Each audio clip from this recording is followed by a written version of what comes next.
forget to subscribe.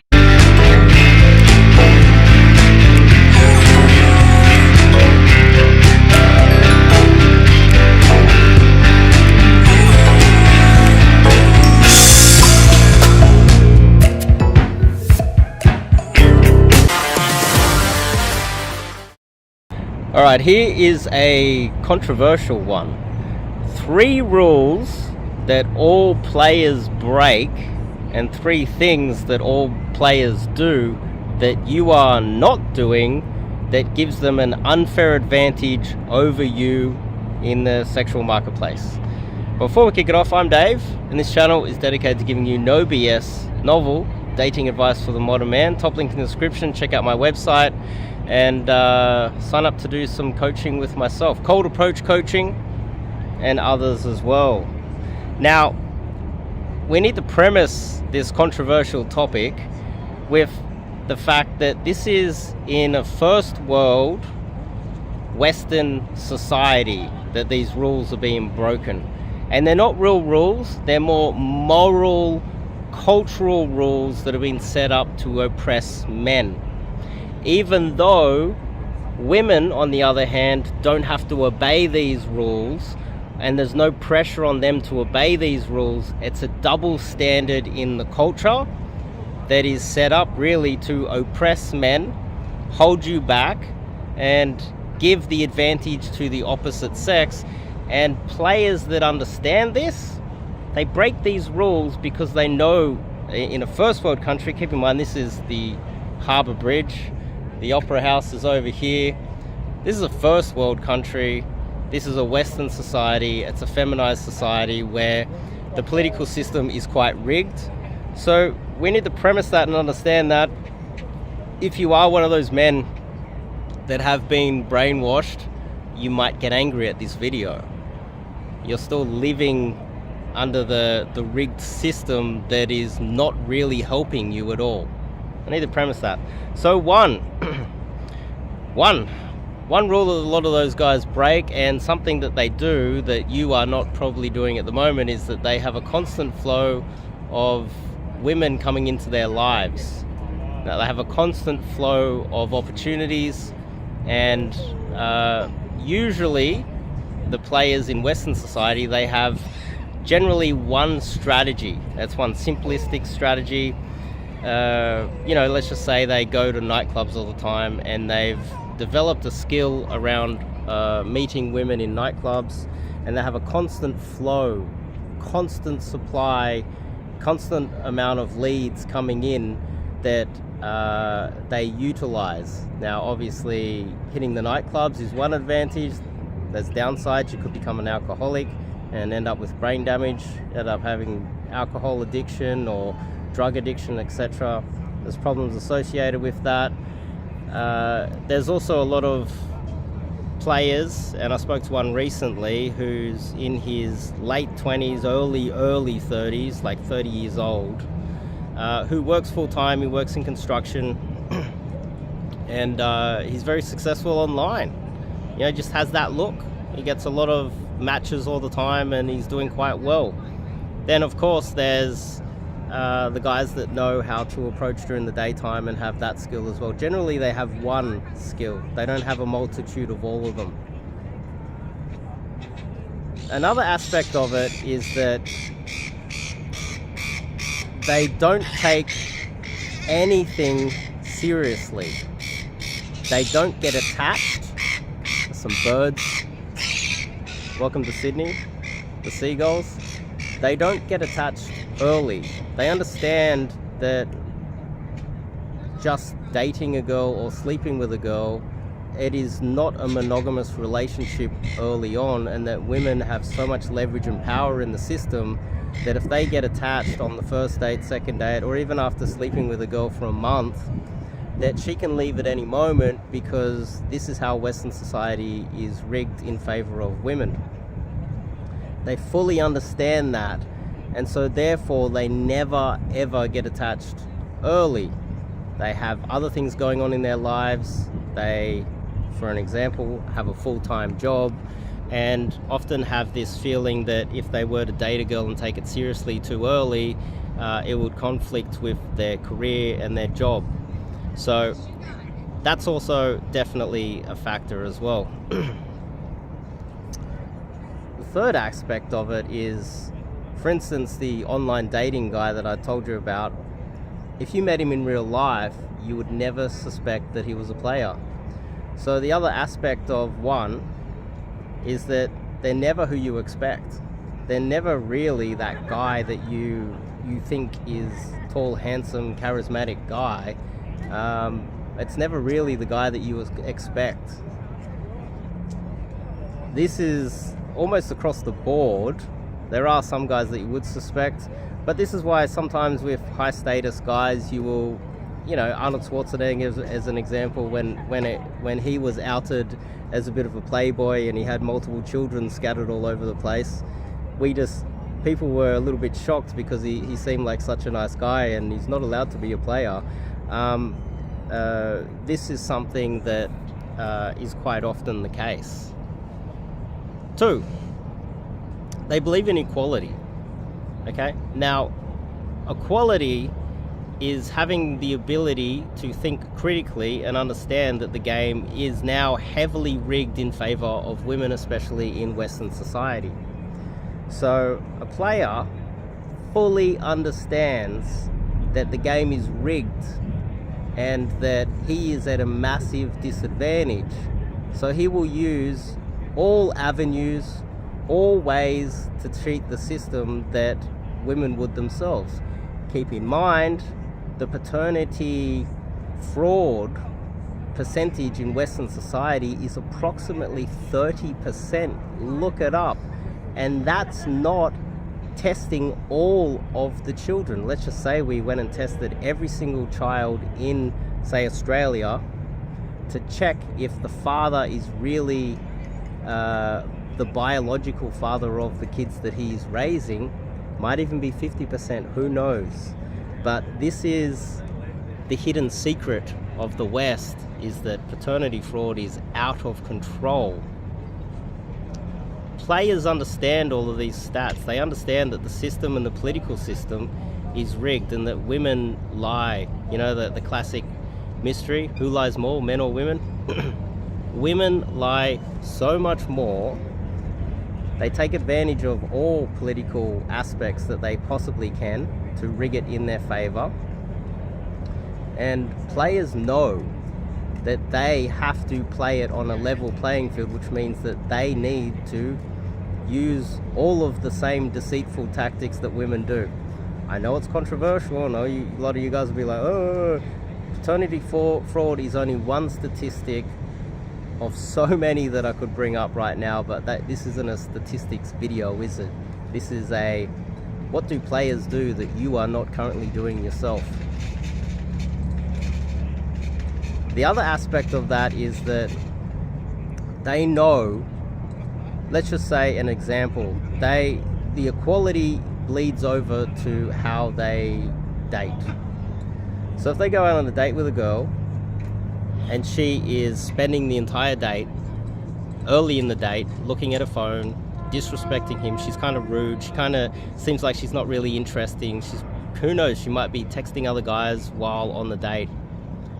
He doesn't feel obligated to be kind and nice to her and stick around and pay for the entire date and pretend and be super nice to her when she's not reciprocating the same respect.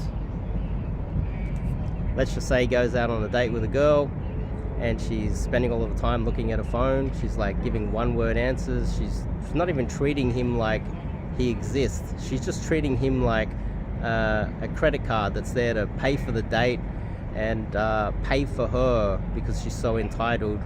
He will leave on the date before paying the bill or before even ordering the food if she's rude. That is also connected to him having a lot more options because let's just say he goes to the nightclub all the time. He has other girls in his phone. His little black book is full of other girls. He has other options on his online dating profiles. He has that, one reason he has a lot of options, and the second one, that bleeds over into it, because when he goes out on dates, if girls don't seem like they're interested, he's not going to be super nice, because a lot of women these days, they don't live up to the standard of civil society. Not all, but a large percentage these days, and that percentage seems to be increasing every day. So let's just say he's talking to a girl and she's rude, he will be rude back. He won't be disrespected, and he will leave. He doesn't care. And he's not going to be walked over.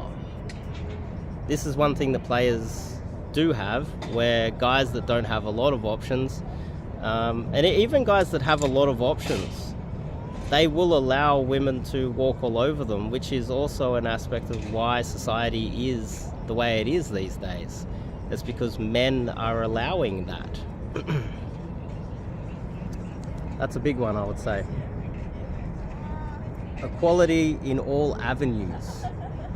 And now three, which is the most controversial of all, okay? The most controversial one of all is that women lie to men all the time. All the time. Almost everything about them is a lie. And to understand how, let's just say if a woman, she's earning $50,000 a year, she expects her man to be earning $55,000, $60,000, $100,000 a year. It's rigged in her favor. She very rarely will date down, not only financially, but looks-wise. Let's just say, how many women would prefer to date a shorter man? They prefer taller men that are earning more money than them, that are better looking and good, and have a better career and everything, and a better social circle. Women don't go to men and go, hey, I've got all this money, I've got this nice apartment, I've got this career, I'm taller than you and better looking than you and a lot younger than you, and I've also got a group of friends that I'd like to introduce you and bring you into my life. And the man just says yes or no, answers, looks at his phone, doesn't have to bring any personality, and joins her life, and she supplies everything. It's the total opposite. Men have to come with the height, earning the most amount of money. They need to pursue the women, which puts them at a disadvantage.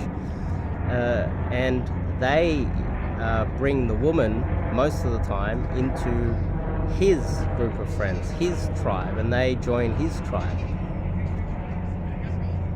Now, premising it with that, the end bit is players lie.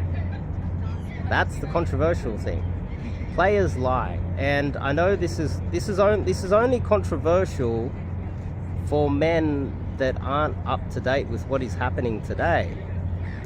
Let's just say I was a multimillionaire living in South America or in Asia or Eastern Europe, and I had a lot of money, I had a lot of leverage, I had a lot more freedom than I do in the Western society. Then whenever I'm dating a girl, I'm far more obligated to be truthful and not mess around with her and play up, because I've got all of the leverage, you see. But in the West, you've got no leverage. And I do know some extremely wealthy, successful men that have got themselves trapped into a marriage where the woman is taking advantage of him. He's got some kids and he's paying for everything, and if he was to break free of that, he would lose half of everything that he's got, and his entire life would be ruined. Not to mention, she could bring up some charges against him, and she could ruin his life in other ways, maybe ruin his public persona. It could leak out. So many things could go wrong to high-value men in the West, and so he, trying to be the upstanding moral citizen that he is, never lies, never does anything wrong, does the right thing all the time, and he's getting taken advantage of. This is not the same case if he was living in Thailand or Brazil or Poland, because he would have a lot more leverage there, he would have a lot more freedom over there, he wouldn't be getting abused by the political system, it wouldn't be rigged against him, etc, etc, etc. So he would then have a lot more power in the relationship, and therefore morally he would have a lot more reason to be honest with his intentions and treat her with the utmost of respect. But in a place like Australia, it's so rigged where lying, paternity fraud, getting rorted while getting married. We've now got de facto rules and laws where they can take half your money just by dating you for 2 seconds. We've got all of these political things set up that are massively put the men at such a huge disadvantage that players understand that. They have the critical thinking, they're not brainwashed by society, and they understand that the only way to get some sort of even playing field out of it is to lie. If you were in South America and you've got a lot of money and you're jacked, sure, you need to be honest, because morally these girls are at such a disadvantage. But let's just say it's somewhere else, like New York or LA or Sydney, Australia, or London or Toronto, Canada, you're at a huge disadvantage. And so therefore you need to play the game with the rules that are set out in front of you. And when people try to morally attack you, well, you're gonna have to play the game the way it's rigged, fair. This is why men like sports. This is why men like having a referee. This is why men like playing sports where there's an audience, a referee, and if the audience and the referee get everything wrong, then they have the video replay, because men want everything to be fair. But when it comes to dating, the system is rigged. It just is rigged. It's unfairly rigged in favor of women, to the point where it is detrimental to the lives of the men. And players know this, and they try to even up the playing field as much as they possibly can. So these are three, I would say, controversial topics. Three things that might be controversial, I'm not exactly sure. But anyway, check out the top link in the description. Check out the website, sign up to do some coaching. I teach those three avenues so that you can have a constant flow of women coming into your life, 1. 2, I teach you a lot of inner sort of masculine traits that avoid you becoming bitter in the dating market. And I red pill the hell out of you. This advice is something that I would keep for my students and clients, and probably not okay to be putting it on YouTube. Sign up if you want to learn some of those things. I'll see you guys in the next video.